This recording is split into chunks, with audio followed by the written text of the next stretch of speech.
মাস activity task part 5 প্রত্যেকটা স্কুলে দেওয়া হচ্ছে। কিছু কিছু স্কুল এখনো পর্যন্ত দিয়ে উঠতে পারেনি, কিন্তু আগস্ট মাসে দিয়ে দেবে। তাই অ্যাক্টিভিটি টাস্ক পার্ট 5 এখন তাহলে আমরা সলভ করব। তাহলে চলো, প্রথম অঙ্কটা কি বলেছে? প্রথম অঙ্কটা বলেছে যে x ভ্যারিয়েশন y আর দিয়ে দিয়েছে 5x ইকুয়াল টু 3y হলে ভেদ ধ্রুবকের মান কত? এখানে অপশন দিয়েছে চারটে। তাহলে আগে আমরা অপশন দেখব না, আগে আমরা অঙ্কটা সলভ করি, তারপর আমরা উত্তরের সঙ্গে অপশন মিলিয়ে দেখব। তাহলে প্রথমে আগে যেগুলো দেওয়া আছে সেগুলো আমরা লিখব। x ভ্যারিয়েশন y আর হচ্ছে 5x ইকুয়াল টু 3y, এই দুটো আমাকে দিয়ে দিয়েছে। এবার আমি এখান থেকে কি লিখতে পারি? এটা x ইকুয়াল টু ky, ধরলাম এই ভ্যারিয়েশনের কনস্ট্যান্ট হচ্ছে k, তাই x ইকুয়াল টু ky আমি লিখলাম। এইবার এখান থেকে আমি x এর মান পেয়ে গেলাম, x ইকুয়াল টু ky, এই x এর মান আমি এখানে পুট করব। কি হবে পুট করলে?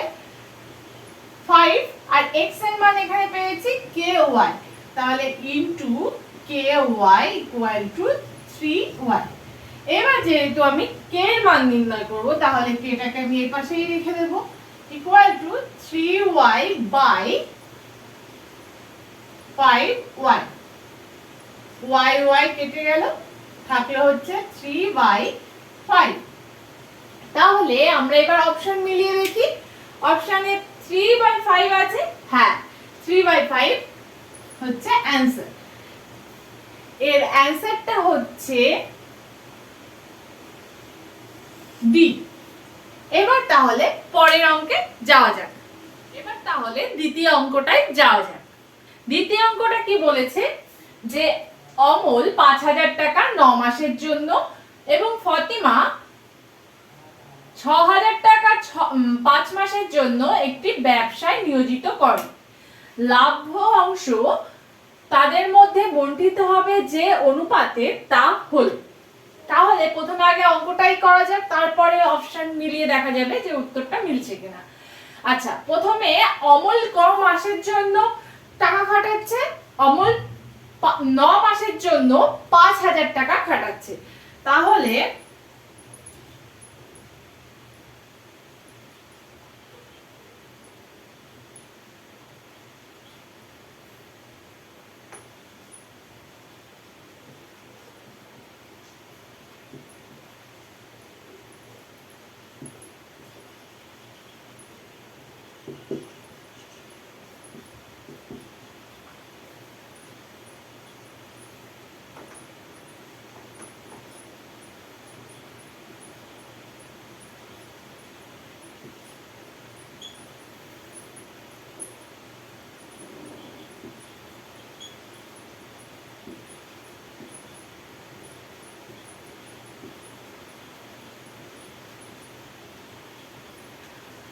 অমল 9 মাস 5,000 টাকা করে খাটিয়েছে, তাহলে তার মূলধন দাঁড়াচ্ছে হচ্ছে 5,000 ইন্টু 9, তাহলে তার মোট মূলধন দাঁড়াবে হচ্ছে 45,000 টাকা। তেমনি ভাবে ফতিমার টাকাটাও আমরা বের করব। ফতিমা ক মাস খাটিয়েছে? 5 মাস। 5 মাসে ফতিমার 5 মাসে টাকার পরিমাণ ইকুয়াল টু কত টাকা? 6,000 টাকা খাটিয়েছে, তাহলে 6,000 ইন্টু 5 করলে 30,000 টাকা হচ্ছে তার মূলধন।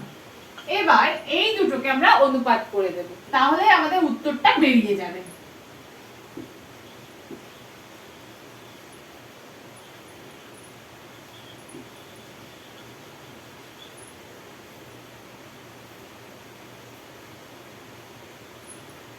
লিখব তাদের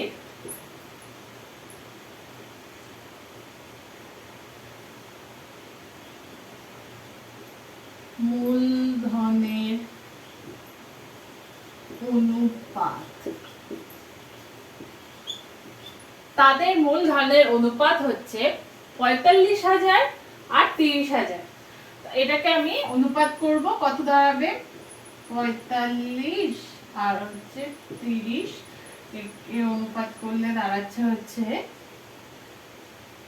9:6। আমি অনুপাত করলাম আবার 3 দিয়ে 3:2। তাহলে আমাদের অ্যানসার বের হচ্ছে 3:2, মানে 3:2 অনুপাতে অমল আর ফতিমা তাদের লভ্যাংশ ভাগ করে নেবে। তাহলে 3:2 অ্যানসার আছে। হ্যাঁ, এই হচ্ছে আমাদের অ্যানসার 3:2। তাহলে আমরা লিখব এর অ্যানসার হচ্ছে A, 3:2। এরপর আমরা তৃতীয় অঙ্কটায় চলে যাব। তৃতীয় অঙ্কটা কি বলেছে দেখে নিই। তৃতীয় অঙ্কটা বলেছে যে ও কেন্দ্রীয় বৃত্তের বহিস্থ পি বিন্দু থেকে অঙ্কিত স্পর্শক বৃত্তকে কিউ বিন্দুতে স্পর্শ করে। ও কিউ হচ্ছে 9 সেমি আর পি কিউ হচ্ছে 15 সেমি। তাহলে পি কিউ এর দূরত্ব কত? অ্যানসার দিয়ে দিয়েছে চারটে অপশনের মধ্যে আমাদেরকে বের করতে হবে। তাহলে চলো বার করি আমাদের কি কি বলেছে। প্রথমে আগে আমি একটা বৃত্ত আঁকব। প্রথমে আগে আমি একটা বৃত্ত এঁকে নিলাম, এরপর আমি এখানে ও লিখলাম। এবার বলেছে যে বহিস্থ পি বিন্দু থেকে একটি স্পর্শক আঁকা হয়েছে। এখান থেকে ধরো একটা স্পর্শক আঁকছি আমি। হ্যাঁ, এটা হচ্ছে পি বিন্দু। স্পর্শক করেছে কত? কি দিয়ে? কিউ দিয়ে, তাই তো? সেটাই বলেছে যে বৃত্তকে স্পর্শ করেছে কিউ বিন্দুতে। তোমরা একটু ভালো করে এঁকে নেবে। এবার তাহলে কি কি আমাকে বলে দিয়েছে যে ও 15 সেমি আর হচ্ছে ও কিউ হচ্ছে 9 সেমি। তাহলে এই হচ্ছে আমাদের টোটাল অঙ্কটা। এখান থেকে আমাকে বের করতে হবে পি কিউ এর দূরত্ব, তাই তো? এখানে আমরা জানি যে এই কোণটা সব সময় 90 ডিগ্রি হবে। এবার যদি এই কোণটা 90 ডিগ্রি হয় তাহলে এটা সমকোণী ত্রিভুজের অতিভুজ, আর এটা হচ্ছে ভূমি, আর এটা লম্ব। তাহলে আমরা এখানে কি বের করতে হবে? এখানে বের করতে হবে সমকোণী ত্রিভুজের লম্বটা। তাহলে আমরা পিথাগোরাসের উপপাদ্যের সূত্র অনুসারে লিখব অতিভুজ স্কয়ার ইকুয়াল টু লম্ব স্কয়ার প্লাস ভূমি স্কয়ার লিখলাম। এবার আমরা এখানে কি জানি? অতিভুজ জানি 15 সেন্টিমিটার ইকুয়াল টু ভূমি কত জানি?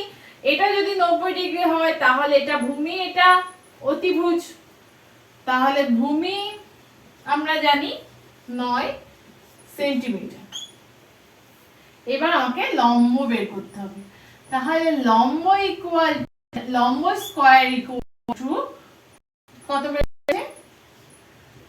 15 স্কয়ার মাইনাস 9 স্কয়ার। অতএব লম্ব equal to 15 square minus 9 square. এইবার আমাদের উত্তর কি আছে? উত্তরের দিকে তাকালে আমরা দেখতে পাবো যে উত্তরে আছে 6 centimetre, √15 square minus 9 square, 15 square plus 9 square, আর আছে আর আছে 13 সেন্টিমিটার। এবার উত্তর অনুসারে আমরা এখানেই থেমে যাব, কারণ উত্তরে আমাদের এটা আছে। তাহলে এই অঙ্কের অ্যান্সারটা হবে সরি এই অঙ্কের অ্যান্সারটা হবে বি, কারণ আমাদের বেরিয়েছে root over 15 square minus 9 square, এটাই আমাদের অপশনে দিয়েছে। যদি আমাদের অপশনে এটা না দিয়ে যদি দিত 15 স্কয়ার ইকুয়াল টু আমরা কি জানি 2 2 5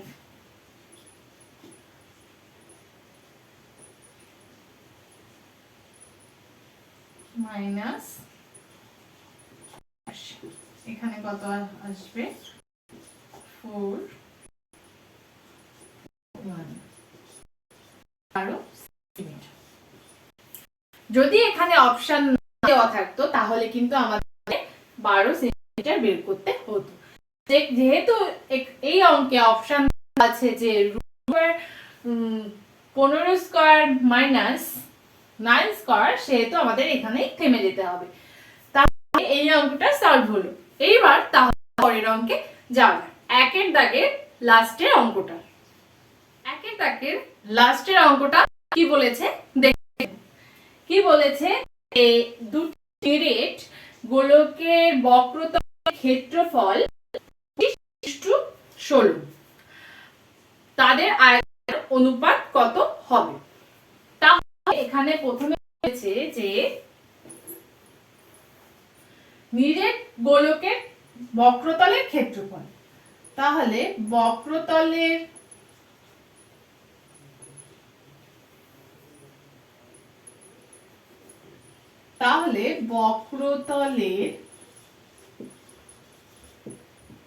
ক্ষেত্রফলের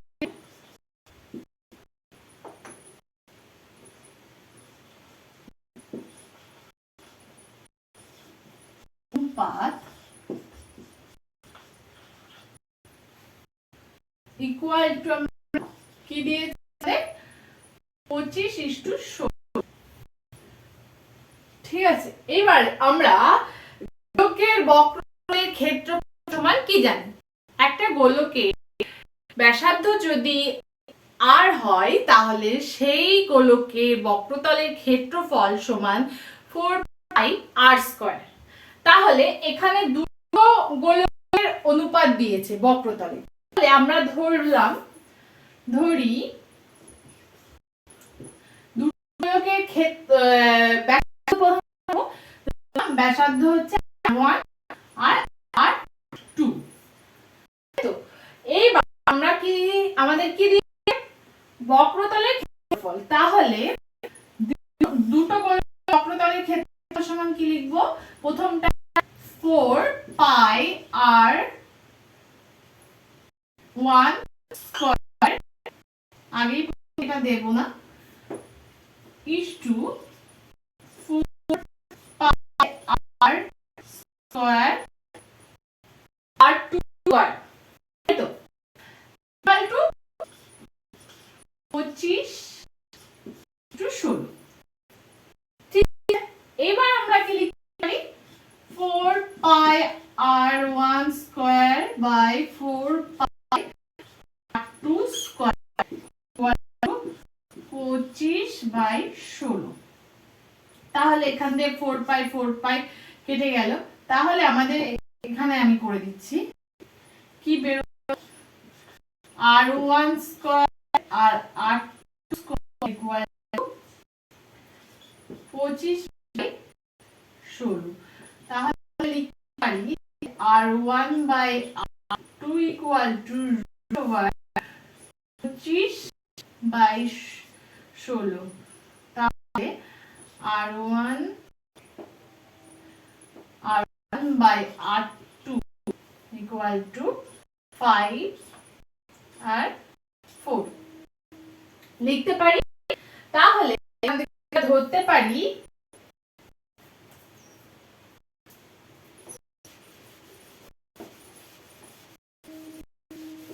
ধরতে পারি R1 = 5k। যেহেতু অনুপাতে আছে সেহেতু আমরা একটা কনস্ট্যান্ট ধরে নিতে আমাদের হবে। তাহলে R2 = 4k। আমরা গোলক দুটোর ব্যাসার্ধ জেনে গেছি। এরপর আমরা আয়তন বের করব এবং তাদের অনুপাত বের করলেই আমাদের উত্তরটা মিলে যাবে। তাহলে আমরা লিখি।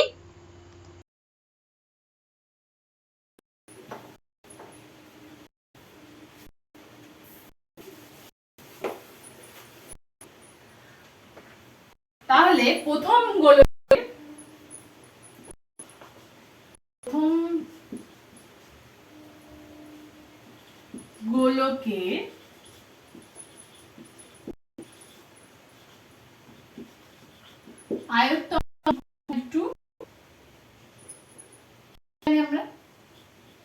আয়তন ইকুয়াল টু আমরা জানি হচ্ছে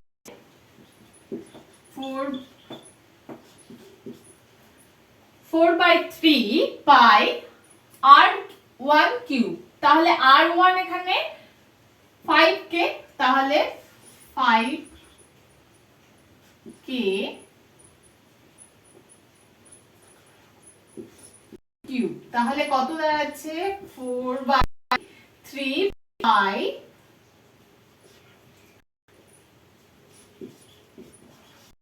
125 k কিউব, তাই তো? এইভাবে দ্বিতীয় গোলকের আয়তন সমান আমরা লিখতে পারি 4/3 পাই 4k cube equal to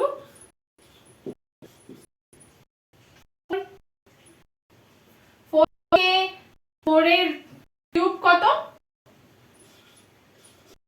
64k cube. এবার এদের দুটোকে অনুপাত করে দিতে হবে। অনুপাত করে দিই। 4/3 পাই ইনটু 125 k কিউব ইনটু 4/3 পাই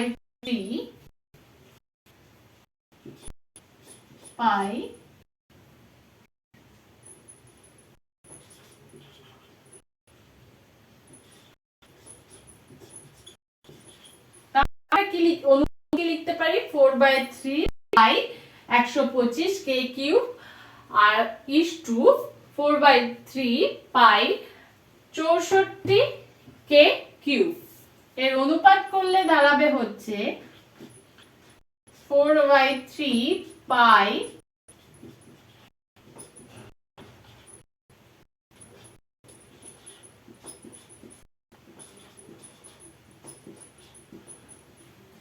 4/3 কেটে গেল k স্কয়ার k কিউব কেটে গেল, তাহলে থাকলো কত 125 বাই 64। তাহলে অ্যানসারটা হচ্ছে 125 ইস টু 64। তাহলে আমরা কি দেখতে পাচ্ছি? আমরা দেখতে পাচ্ছি যে এখানে অ্যানসার হচ্ছে ডি, মানে 125 ইস টু 64।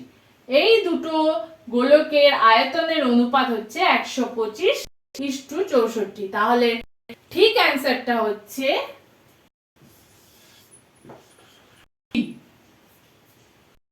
আচ্ছা।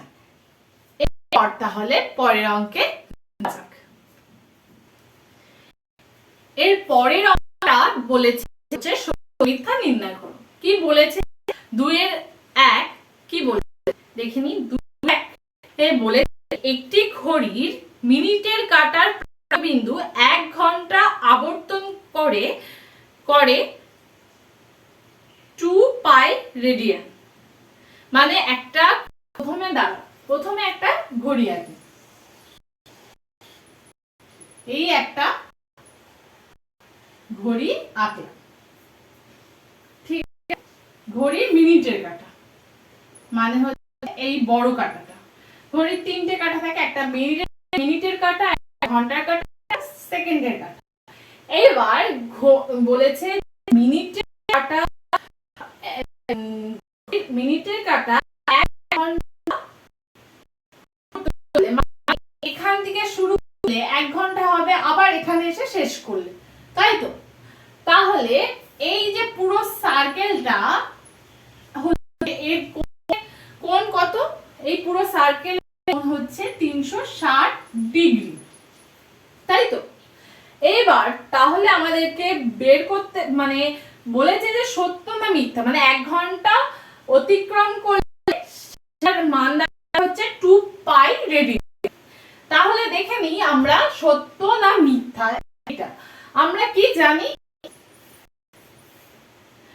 180 ডিগ্রি ইকুয়াল টু 1 রেডিয়ান। এটা হচ্ছে রেডিয়ানের চিহ্ন, ঠিক আছে? তাহলে আমরা লিখতে পারি 1 ডিগ্রি ইকুয়াল টু এটা।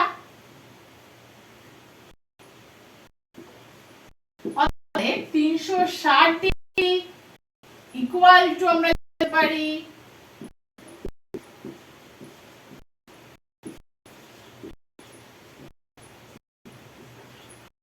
এটা। এবার তাহলে কত দাঁড়াচ্ছে? 2। তাহলে আমাদের কি বেরোলো? 2 পাই। আপাত দৃষ্টি দিয়ে দেখলে উত্তরটা সঠিক মনে হচ্ছে, কিন্তু এখানে একটা টুইস্ট আছে। কি টুইস্ট আমরা দেখে নেব। ত্রিকোণমিতির ক্ষেত্রে আমরা জানি যে ঘূর্ণায়মান কোন রেখাংশের দিক আর তার দ্বারা সৃষ্ট কোণের মান কিন্তু উভয় দিক বিচার করে হয়। তাহলে আমরা ত্রিকোণমিতির ক্ষেত্রে আমরা জানছি যে ঘড়ির কাঁটা মানে ঘড়ির কাঁটার বিপরীত দিকে যে রেখাংশটা সৃষ্ট হবে সেটার মান হবে প্লাস, মানে ধনাত্মক কোণ হবে। মানে ঘড়ির কাঁটার বিপরীত দিকে যে কোণ সৃষ্টি হবে সেই কোণের মান হবে প্লাসে, মানে ধনাত্মক। আর ঘড়ির কাঁটার দিকে যেটা সৃষ্টি হবে সেটা হচ্ছে ঋণাত্মক কোণ সৃষ্টি হবে। এখানে বলে দিয়েছে ঘড়িরই কাঁটা মানে মিনিটের কাঁটা, মিনিটের কাঁটা তো আর বিপরীত দিকে ঘুরবে, ঘড়ির কাঁটা যেই ঘুরবে, তার মানে এটা কোণ যে উৎপন্ন হবে সেটা হবে কিন্তু মাইনাসে। তাহলে এখানে একটুর জন্য অ্যানসারটা মিথ্যা হয়ে যাবে। এখানে অ্যানসারটা হবে -2 রেডিয়ান, ঠিক আছে? তাহলে আমরা অ্যানসারটা কি বলবো? সম্পূর্ণ মিথ্যা।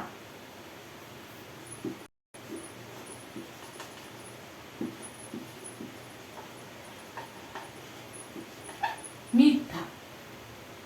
তাহলে আমরা পরের অঙ্কটায় যাই। বলেছে হচ্ছে ত্রিভুজ ABC এর BC বাহুর উপর D এমন একটি বিন্দু যাতে AD লম্ব BC, মানে BC এর উপর AD লম্ব।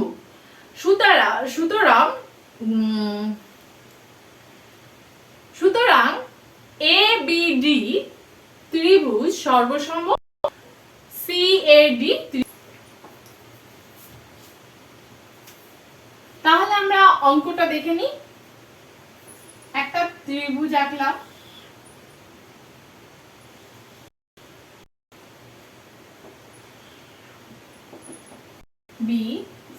BC এর উপর এমন একটা বিন্দু আঁকলাম A। তাহলে হচ্ছে AD লম্ব BC, মানে BC এর উপর AD লম্ব। তাহলে বলেছে যে ত্রিভুজ BAD, তাই তো?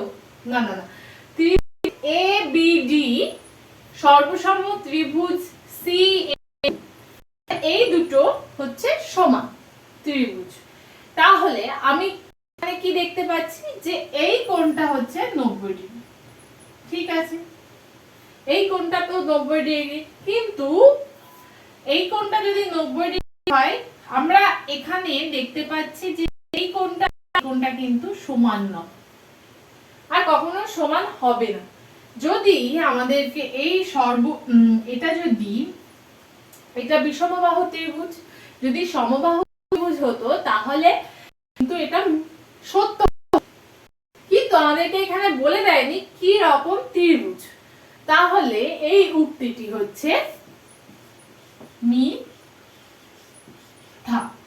কারণ আমরা এই কোনটা জানছি না, এই কোনটাও জানছি না, এই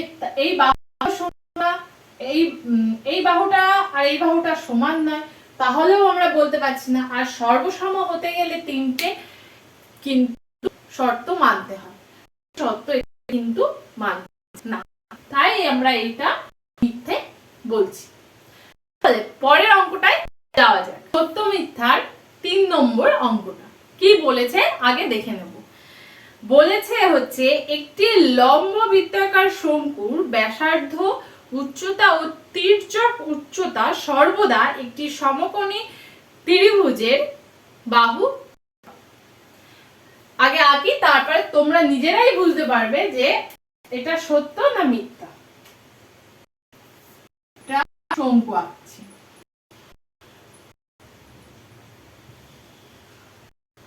এটা একটা শঙ্কু। শঙ্কুর ব্যাসার্ধ, এটা হচ্ছে ব্যাসার্ধ, ব্যাসার্ধ আর আর উচ্চতা, এটা হচ্ছে উচ্চতা h। আর বলেছে এর তির্যক উচ্চতা, এইটাকে আমরা বলছি তির্যক উচ্চতা। এই তিনটে বাহু হচ্ছে সমকোণী ত্রিভুজের বাহু ত্রয়। তাহলে একটু লক্ষ্য করে দেখো, এটা সমকোণী ত্রিভুজ, দেখো এটা সমকোণী ত্রিভুজের ভূমি, লম্ব, আর এটা হচ্ছে। তাহলে এই উক্তিটি আমরা বলতে পারি সত্য। তাহলে এই উক্তিটি মানে লম্ব বৃত্তাকার শঙ্কুর ব্যাসার্ধ, উচ্চতা ও তির্যক উচ্চতা একটি সমকোণী ত্রিভুজের বাহু ত্রয়, এই উক্তিটি কিন্তু তাহলে সত্য। তাহলে এবার এর অঙ্কটা মানে 2 নম্বরের লাস্টের অঙ্কটায় চলে এসেছি। তাহলে 2 নম্বরের লাস্টের অঙ্কটা আমরা দেখে নিই। তাহলে 2 নম্বরের লাস্টের অঙ্কটা কি বলছে? 2 নম্বরের লাস্টের অঙ্কটা কিন্তু আমরা 1-এর 4-এর অঙ্কটার মতো করব, কিন্তু একটু আলাদা। কি বলেছে আগে দেখে নি। শুভেন্দু এবং নওশাদ যথাক্রমে 1500 এবং 1000 টাকা দিয়ে একটি বিজনেস শুরু করলো। 1 বছর পরে ব্যবসায় 50 টাকা ক্ষতি হলো। তাহলে শুভেন্দুর 30 টাকা, এটা সত্যি না মিথ্যে? তাহলে প্রথমে বিজনেস শুরু করেছিল মানে ব্যবসা শুরু করেছিল কে কত টাকা দিয়ে? শুভেন্দু শুরু করেছিল 1500 টাকা দিয়ে। শুভেন্দু শুরু করেছিল 1500 টাকা দিয়ে, আর নওশাদ শুরু করেছিল 1000 টাকা দিয়ে। তাহলে আগেরটার মতন আমরা এটা কম আসছে, এটা 1 বছর মানে 12 মাস। তাহলে 12 মাস সে শুভেন্দুর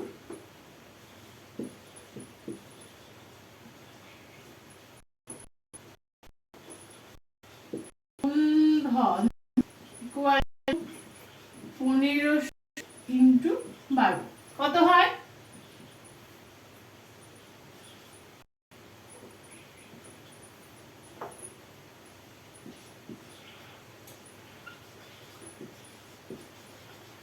18,000 টাকা। তেমনি ভাবে 12 মাসে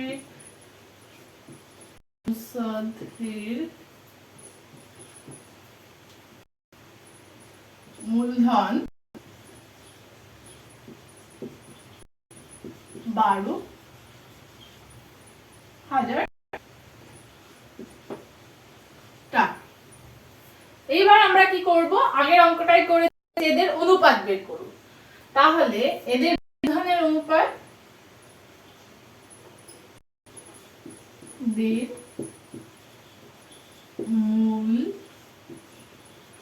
মূলধনের অনুপাত ইকুয়াল টু আমরা কি লিখবো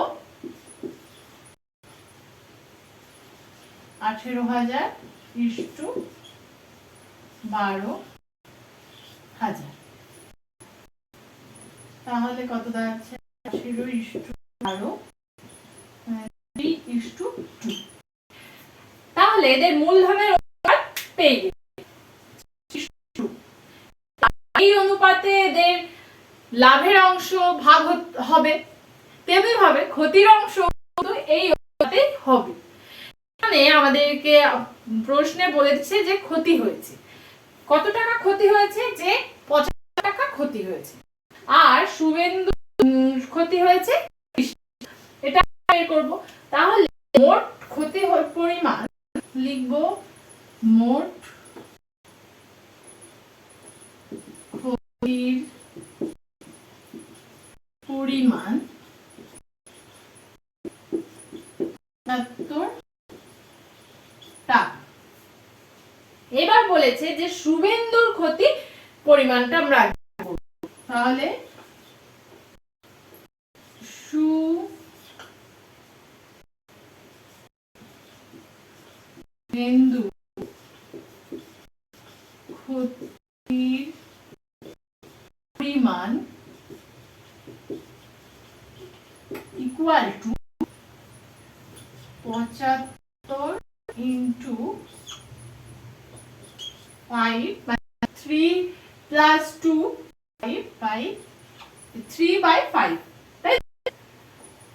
তাহলে কি দাঁড়াচ্ছে, এটা কেটে গেল, তাহলে 45 টাকা। আমাদের কি বেরোচ্ছে, শুভেন্দুর ক্ষতির পরিমাণ বেরোচ্ছে 45 টাকা, কিন্তু কোশ্চেনে দিয়ে দিয়েছে শুভেন্দুর ক্ষতির পরিমাণ 30 টাকা। তাহলে উক্তিটি সত্য না মিথ্যা? উক্তিটি মিথ্যা। তাহলে উক্তিটি হচ্ছে মিথ্যা। তাহলে আজ এই অবধি থাক, পরের পার্টে আমরা পরের অংশটা দেখে নেব। যদি কোনো সমস্যা হয়ে থাকে তাহলে কমেন্ট বক্সে জানান।